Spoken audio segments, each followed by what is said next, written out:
So check this out, y'all. I watched a documentary on Vice on China, and it's a cautioning tale of how show business can be when they no longer want you around. When you're no longer a valuable asset, they show you the ugly side behind what show business really is about. So watching this documentary, you get to see a lot of things that they covered. The main goal was to bring her back into the mainstream. She was going to start doing appearances. She was going to start doing Comic Con. She was slowly but surely about to get her name back out there. Similar how Diamond Dallas Page did for Jake the Snake Roberts. Like, they were going to try to do a film on Chyna's comeback because the past 20 years was rough for her. So going in, it looked like it was going to be a great idea. But as they started shooting, this thing was turning into a train wreck. Her manager,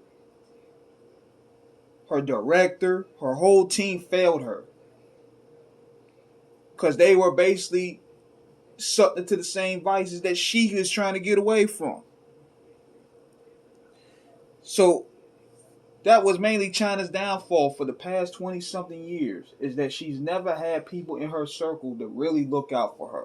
Whoever thought that you would say that Vince Russo was the best person out of everybody? Vince Russo and Billy Gunn was the only two people that pretty much really cared about Chyna.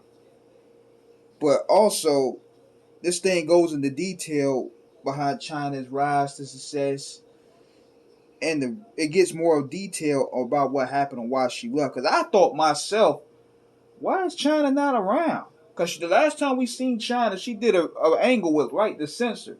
She was red hot still. She won the women's title. Just disappeared. And this is around the time nobody was really paying attention to dirt sheets like that. I certainly wasn't. But it was just weird. Like, they would get rid of this woman because she was one of the most over personalities of the late 90s. She was a part of that Attitude Era renaissance. She's a part of the reason why DX was successful. I mean, Chyna was on covers with Stone Cold Steve Austin, The Rock, and Sable, and on these commercials. So it had to be something really deep for her to not be involved anymore. Like, they just blacklisted her. And then eventually it will reveal itself that she was really with Triple H. And Triple H fell out of love with her and got with Stephanie behind her back. And Stephanie basically used her influence to blackball Chyna. Now let me tell y'all this, man. A lot of people are saying, man, you can't blame the WWE. They're doing their job. Man, let me tell you something, man. Being blacklisted in this business, whatever it be, the entertainment business, whether it be the rap business, whether it be the music business, R&B business, wrestling business, show business, period. Being blackballed is no joke, because when a company owns your identity, which is the Chyna name, it makes it really hard for you to get work because they know you as that character. I've talked to many artists who've been blackballed by a lot of these people, and they will tell you straight up, there was times we either want to throw in the towel, especially when you have petty people like 50 Cent or Donald Trump or Vince McMahon that will kick you while you down and laugh and gloat at you. So the WWE won't let her use her name. So she had to find other ways to get work. She did some work in Japan, which was pretty good. I don't know how they were able to pull that off, where she could still sell a house in Japan without using the Chyna name. But it just goes to show you, man, that show business has a real dark side of it, especially when you don't have the right people in your circle. Even though she fell out with her sister, she fell out with her mom. Chyna's whole life has just been tragic. I remember a part of it, they wanted to bring her to the Hall of Fame. That was one of her main goals, was to make it to the Hall of Fame, so that way people could pretty much know who she is and what her contributions were to the company, because that's a big deal still. They didn't even want her there. And Triple H tried to make a cop-out talk about, well, we would love to have Chyna in the Hall of Fame, but if you Google Chyna's name and something else pop up, it's going to look bad. Man, you know how many people you have in the Hall of Fame that got such a dirty track record? You even got Donald Trump up there. You even got Superfly Jimmy Snuka. He got a body on him. You even got, and don't they got the Dynamite Kid up there? Come on, man. Oh, in this wrestling business, everybody have dirty track records, man. Hulk Hogan, prime example. But the list goes on, man. It just seemed like a cop out to me. But it seemed like that was a Stephanie call, because CM Punk even alluded that Stephanie wears the pants of that relationship, and many times in his promos, you could tell there's some truth there. Because Triple H is playing the game so he can go ahead and get the bag.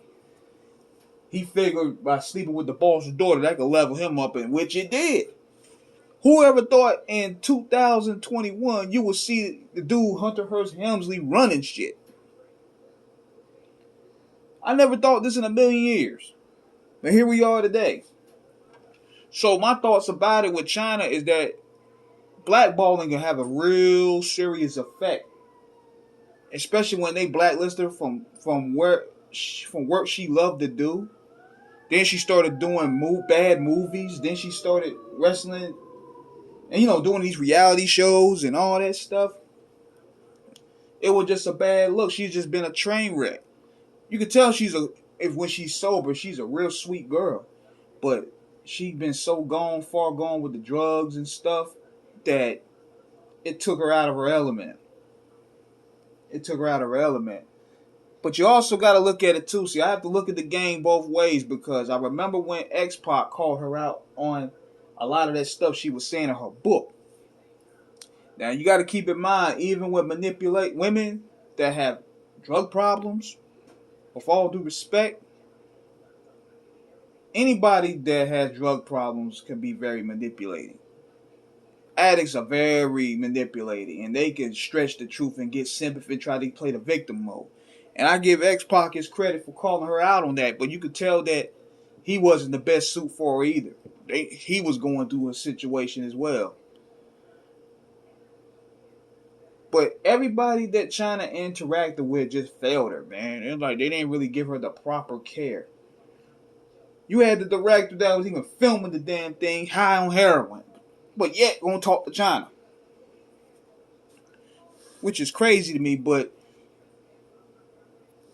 considering the background of a lot of people, Chyna's work, she's responsible for that renaissance in the late 90s, man. Especially for the women's division, she opened up a lot of doors. And she should get praise for that still, regardless of the politically correct crap that they tried to pull today. She deserves an acknowledgement still. Despite everything that she's said and done, she still deserves it. So, definitely check that documentary out, man. It was a very tragic tale of what show business can do when you're not hot anymore. They might well put a slug to your head and throw you in the back alley. That's how the business treats you. So, this is King Eric signing out. Let me know what you guys think. Holla.